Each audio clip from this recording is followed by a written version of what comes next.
Bonjour à tous, aujourd'hui vidéo pour vous partager ma critique sur le dernier volet de cette trilogie consacrée au héros de David Gemmell, John Shano, une trilogie qui a été éditée en France à partir de 2002. Il faut savoir que ce dernier volet de cette trilogie est sorti au Royaume-Uni en 94. Nous, on les a eu en France à peu près 10 ans après leur sortie dans leur pays d'origine. Donc, écoutez, aujourd'hui, sous ce format, la vidéo, je vais vous partager la critique que j'ai remaniée, mais que j'avais publiée en son temps sur le forum et sur le site de Babelio. Eh bien, écoutez, on est parti, les amis.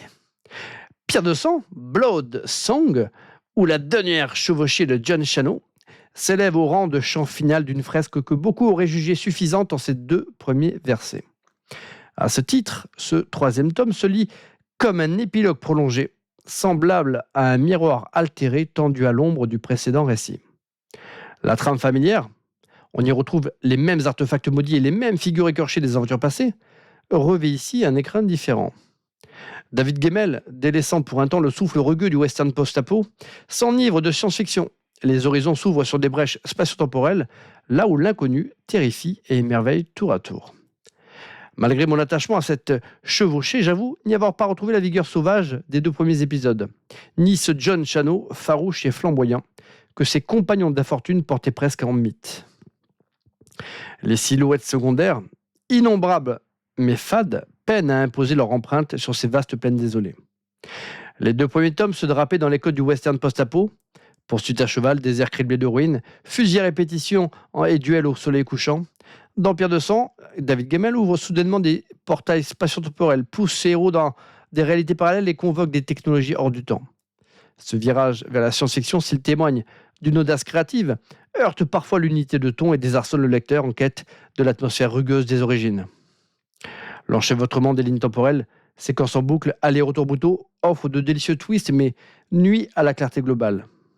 Le récit alterne parfois les chapitres avec une telle abruptité qu'on peut se perdre dans l'ordre des événements. Cette complexité savante se paie au prix d'un rythme heurté, où l'élan du héros vacille devant la profusion d'intrigues parallèles. John Shano, jadis incarné en mythe vivant, un cow-boy messianique hanté par le soufre, s'efface ici derrière ses alliés. Son aura s'estompe, reléguant son rôle au rang de figure quasi symbolique. Pourtant, quelques âmes s'illuminent dans la pénombre. Daniel Cade, dont la résilience gagne à être mieux explorée, ou Clem Steiner, dont le destin, sous la plume de David Gemmell, revêt des contours si savamment redessinés qu'on en voudrait plus. Le récit se déploie dans une belle complexité, peut-être même trop. Et si les portails du temps offrent des virages narratifs d'une saveur presque délicieuse, ils sèment parfois le trouble et ralentissent le galop de l'intrigue. Il y a, malgré ses errances, une opulence narrative indéniable dans cet ultime volet. L'auteur tisse les échos du passé pour composer une épopée à la fois poignante et vertigineuse. Au terme de cette chevauchée, on goûte la claire satisfaction de voir s'éteindre les dernières questions jadis suspendues, mais on regrette aussi que l'air sulfuré et âpre des origines de la saga ne souffle plus avec la même vigueur. Derrière l'aventure, c'est la lutte entre la destinée et le libre arbitre qui structure le propos. Chaque voyageur du temps porte en lui la possibilité de changer le cours de l'histoire, mais aussi de la répéter indéfiniment.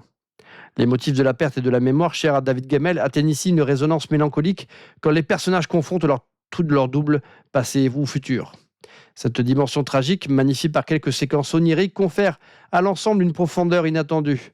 Pierre de sang gronde en ultime exclamation romanesque, où chaque envolée lyrique bute contre les replis de sa propre architecture. C'est un carrousel d'idées lumineuses, parfois prisonnières de leur opulence, qui vient enfin refermer les cercles mystérieux ouverts dès le premier tome. Et pourtant persiste un souffle nostalgique, plus contenu. On eût souhaité un John Shano auréolé au cœur de la légende, et ce parfum âcre de crépuscule westernien qui, jadis, forgeait l'âme de la saga. Et voilà les amis. Voilà, j'espère que cette critique vous aura plu.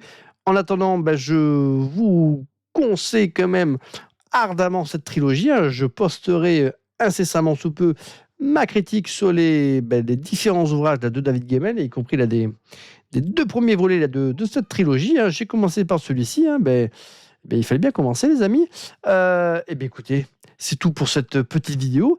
Dites-moi si vous êtes vous-même fan de David Gemmell et si vous vous êtes procuré, vous aussi, les différents livres de cette trilogie. Il faut savoir qu'au départ, David Bragelonne a édité cette trilogie sous la forme de romans indépendants. Hein. Et après, par la suite, alors si j'exclus le format poche, hein, ils l'ont sorti en trilogie, en livre intégral. Donc dans cette collection-là, ça c'est une jolie collection. Et après, il l'avait également sorti dans une collection, vous savez, comme il faisait à mon donné Bragelonne tous les ans, 10 romans, 10 euros. Et il proposait donc cette trilogie-là pour 10 euros, dans une très très jolie collection d'ailleurs. C'était des beaux ouvrages. Hein. C'était, voilà, je crois que Bragelonne a plus ou moins lâché l'affaire, mais c'était une super idée qui était proposée chaque année. Hein.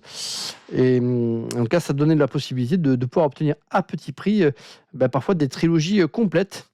Mais écoutez, en tout cas, voilà, c'est tout pour cette petite vidéo. Et puis moi, je vous dis à très bientôt pour une prochaine critique littéraire, ciné ou BD ou de hardbook. On sait pas, soyons fous.